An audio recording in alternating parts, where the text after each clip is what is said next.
I was gonna use these for extra lighting, but they need 3 AAA batteries. Guess who doesn't have AAA batteries?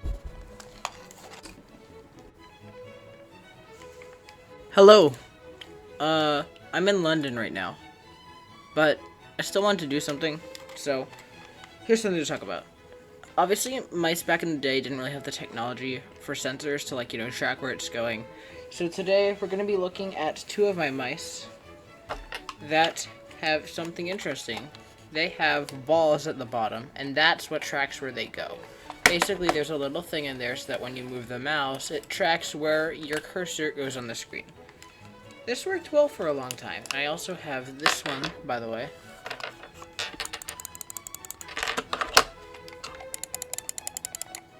So this one, I got at like a yard sale thing for a few bucks.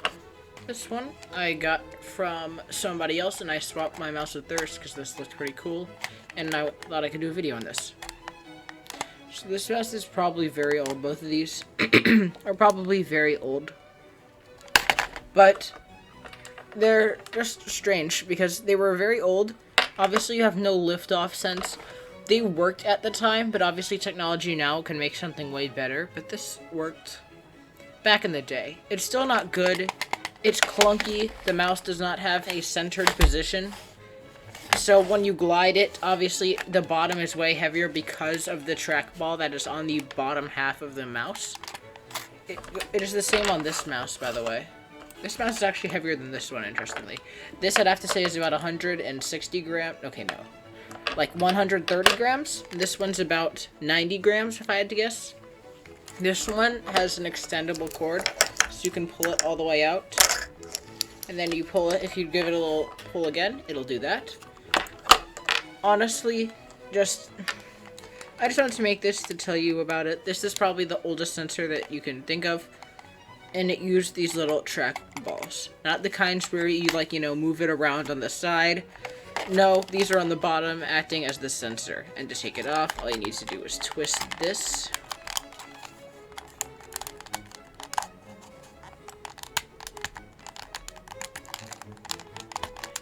Alright. And then you can take it off. Oh gosh. And you can take it off, revealing the ball inside. This is actually very heavy. This is like 3 times heavier than the rest of this combined. Here's the inside of the mouse. Here's the close-up of it. Now, if we put this back on, and let's open up this one.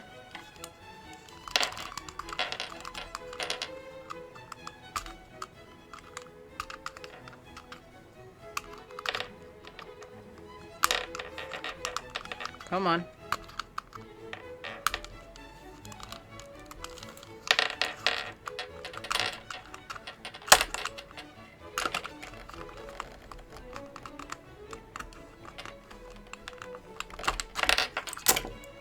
Now we have this. This is also very heavy. This is about twice the weight of this. Here's the inside of this mouse.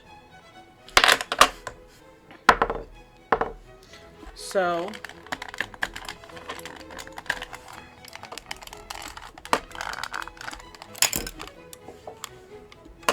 comparing these 2 side by side, this is obviously the one for a small mouse, this one being the larger. They're actually about the same weight, which I think is very interesting. The point is, these worked back in the day. It's a pretty good idea, but it's just not something that would obviously work for things nowadays. We have these great PixArt sensors, not those really bad gaming mice stuff, but you know what I mean. The PixArt sensors, PMWs, things like that are just way, way better than these heavy, clunky things. I know this is short, but that's about all for today. I will see you guys later. Adios.